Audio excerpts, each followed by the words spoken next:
Muy buenos días, amigas televidentas, amigos televidentos. Su servidor Jorge Borges Rodríguez, muy agradecido de que estén ustedes sintonizando mi video. Es muy halagüeño para mí y de veras es un sentimiento de gratitud muy grande el que les tengo, ¿verdad?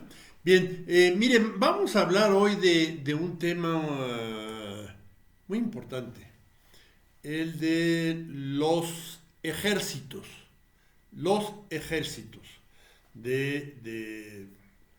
en casi todos los países hay fuerzas armadas.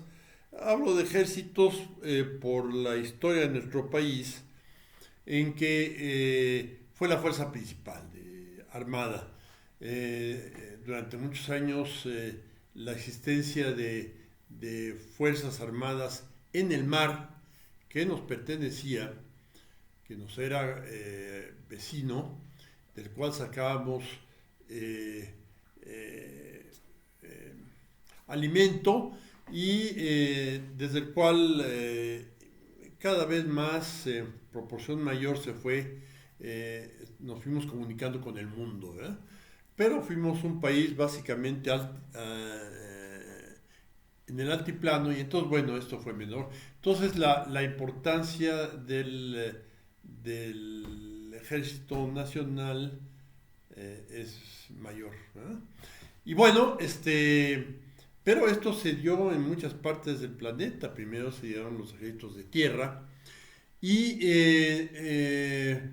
bueno, hay muchas inquietudes respecto a la existencia de gente armada, ¿verdad? De personas que detentan las armas de un país y que son las únicas legalmente e institucionalmente capacitadas para ese uso de la fuerza armada. Esto, bueno, es algo muy actual y queremos tener injerencia sobre ello, pero hay una cuestión moral en todas las cosas que quisiéramos modificar o de alguna manera dirigir. Esto es que nos percatemos de por qué existen. Y para eso podemos irnos a la prehistoria, ¿verdad? A cómo se fueron formando las sociedades poco a poco. Eran comunidades inicialmente nómadas, finalmente descubren la agricultura, la ganadería y se asientan en determinados lugares, van comunicándose entre ellos. Estas personas primitivas se van comunicando, crean su lenguaje, se van expandiendo y en territorios vecinos hay otras comunidades que están haciendo lo mismo, ¿verdad? Entonces llega un momento en que se encuentran y muy probablemente hablan idiomas, protoidiomas, idiomas rudimentarios, pero diferentes, ¿verdad? Diferentes y desconfían unos de otros, ¿verdad? Pues ese cuate, estos se están comunicando entre ellos como yo me comunico con mis cuates, pues no les entiendo, entonces desconfío de ellos y riácatelas, ¿verdad? Viene la confrontación porque además nos peleamos el territorio, ¿verdad? Un territorio en donde o bien cultivamos o bien nuestro ganado se alimenta. Entonces son espacios que necesitamos y que competimos con el otro, ¿verdad? Con la otra comunidad. Bueno, ahí está el conflicto ya. Entonces, bueno, me imagino confrontaciones con armas rudimentarias, pero finalmente unos ganan a otros, ¿verdad? Entonces, de ahí surge la intención colectiva de tener armas, ¿verdad? Armas que quizás inicialmente eran de trabajo, acaban siendo de agresión. De la COA, con el cual yo estaba sembrando, ¿verdad? la afilo y reácatela, se la clavo al prójimo de la otra comunidad, ¿no? Y le gano o me gana y bueno, nos damos cuenta que tener estas armas y responder a tiempo es importante. Finalmente, una vez que eh, la protocivilización avanza, esas comunidades rudimentarias avanzan, bueno, pueden especializar individuos, generalmente varones, que se ocupen permanentemente de, de detentar, fabricar, detentar las armas, entrenarse, organizarse y ponerse abusado que no lleguen los otros primero. Eso podemos imaginarlo, ¿eh? No hay actas notariales ni videos de todo esto. Simplemente no los podemos imaginar. Y me tomo una licencia de imaginarlo y yo creo que no soy el primero. Seguramente no soy el primero. Bueno, entonces, bueno, de ahí surgen poco a poco los grandes imperios, ¿verdad? Y surgen otras necesidades para las cuales estos cuerpos especializados tienen una gran importancia. Pero en primer lugar, conforme surgen estos imperios, estas grandes civilizaciones, Egipto, Mesopotamia, el Punjab en las riberas del Indo, el Ganges y el Éufrates y el Nilo, surgen estos grandes imperios y se especializan determinados tipos a ser los soldados de ese imperio. ¿Por qué? Porque hay suficiente comida para que estos cuates no estén haciendo nada más que estar practicando y ensayando y todo eso. Bueno, y son importantes, ¿por qué? Porque finalmente los emperadores, el faraón, entre sus funciones está mandar a construir aljibes, ¿sí? Cisternas, mandar hacer canales de riego, ¿verdad? Y esto, bueno, se puede convocar a las comunidades, mira, te conviene que reguemos esto adicionalmente a lo que hay, ¿verdad? Pero no es obligatorio, entonces tengo que hacerlo obligatorio, entonces tiene que llegar el pelado aquel con su lanza, órale. Y luego, el que siembra y cosecha tiene que, pues darle a ese cuate que no hizo nada más que estar ahí abusado con que no lleguen de por allá o por acá, que finalmente fueron invadidos por los Hicsos y los Mitanos y muchos otros, ¿no? Pienso en Egipto. Bueno, entonces podemos pensar que es la protohistoria, ¿verdad? Y es parte sustancial de la idea del Estado, la existencia de cuerpos armados. Llamémoslo, de aquí para el real, ejércitos, ¿verdad? Que se ejercitan, ¿verdad? Y practican y todo eso. Pero eso pensemos que resuelve crisis, como que vienen unos pelados que no me sabía yo lo de los caballos y llegan a caballo y trastornan todo. O llegan cuates que yo apenas tenía armas de bronce y llegan con armas de hierro y cosas así y trastornan todo. Entonces se dan las crisis de confrontación. Y estos necesitamos ejércitos que las resuelvan, ¿verdad? A favor de la comunidad que los organiza, los mantiene, etcétera, etcétera. Y que a veces los respalda, porque a veces no basta con los que están de común en un ejército y es necesario que población común participe en la defensa de un territorio, ¿verdad? Bueno, todo esto tenemos que resolver crisis, le dan certeza al futuro y eso que solidifica la idea de Estado. Por cierto, el faraón también se dedicaba a tener graneros donde guardar los excedentes de las cosechas por si acaso el siguiente año era un año malo, ¿verdad? Todo esto lo tiene que organizar un Estado y le da origen también a la idea de Estado.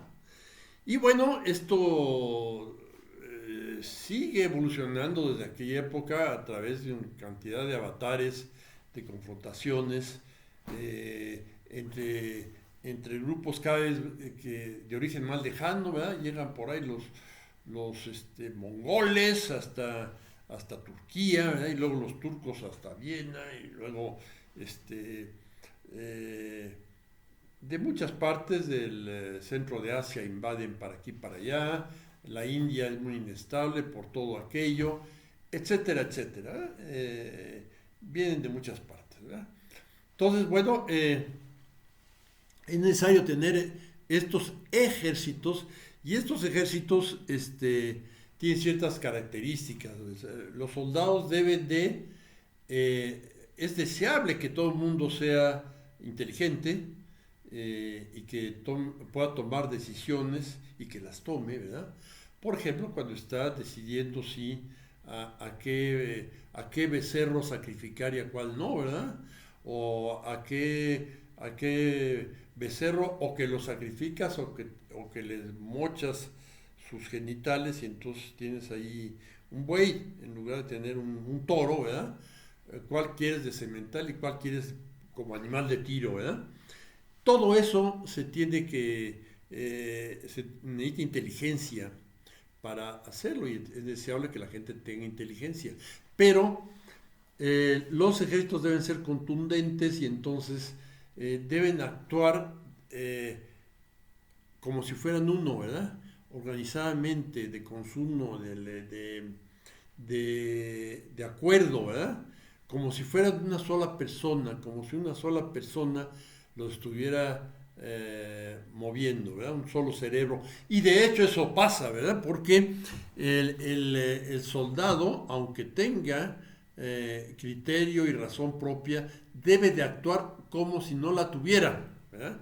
Debe conceder esa libertad innata, natural, a favor de sus mandos, ¿verdad? Sí, bueno, yo pienso y veo las cosas, pero lo que me ordena este pelado porque es mi superior, ¿verdad? Entonces el soldado debe obedecer el sargento al teniente, el teniente al capitán, el capitán al mayor, al mayor al teniente coronel al coronel, el coronel al general, ¿verdad? Y esa misma línea, cualquier información del campo de batalla tiene que fluir hasta el general y el general tomar decisiones y va para abajo el mando. El general le manda al coronel, el coronel al teniente coronel al mayor, el mayor al capitán, el capitán al teniente, el teniente al sargento, el sargento al soldado raso, ¿verdad? Entonces todo esto se tiene que dar y tiene que hacerse organizadamente y hay ese sacrificio de parte del combatiente, el soldado que tiene que estar ahí echando bala y esto es algo que describe muy bien un gran general, un gran militar y un gran hombre de Estado que fue el general Charles de Gaulle. Tiene un libro, era un gran teórico de la guerra y de muchas cosas, ¿verdad? Y un libro que se llamaba El filo de la espada y que habla de este fenómeno de un cuerpo de gente muy preparada en eso, que tiene que hacer este tipo de sacrificios y que además se prepara para que no pase nada, para no hacer nada. O sea, deben mostrar fuerza para que no sea necesario aplicar esa fuerza. Y eso es algo que el señor de Gaulle, el general de Gaulle, analiza brillantemente en ese libro. Y bueno, tenemos todo esto y tenemos esas características, deben ser cultivadas, pero no son de gratis, ¿verdad?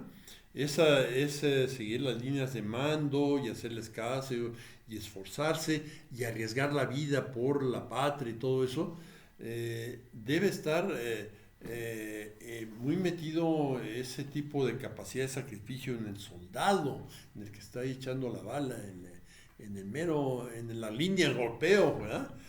Y bueno, esto es lo que debes tener amor a su suelo, a su patria, conciencia de la historia de ese suelo, de esa patria suya, y debe tener confianza en los mandos, en la probidad de los mandos y en el talento que tengan los mandos para observar las cosas y tomar decisiones, ¿verdad? Entonces, esto es muy importante y en conjunto conforman lo que se llama moral militar. Y esta moral militar, algunos ejércitos las han tenido y otros no.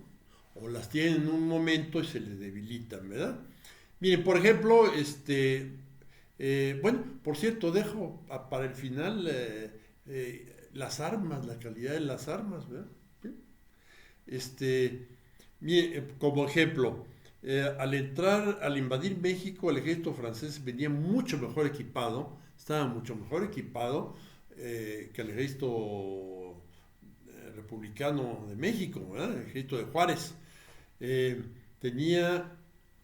Traía más artillería y estando en México compró muchas bestias, caballos, mulas, bueyes, carretas. Entonces tenía una gran capacidad de una gran movilidad. ¿Eh? Estaba mejor equipado que el ejército de Juárez. ¿Eh? El ejército nuestro, el ejército de la República, de la República Mexicana, no de un imperio ahí que hicieron, ¿verdad? Se les ocurrió. ¿Verdad? Bueno, ellos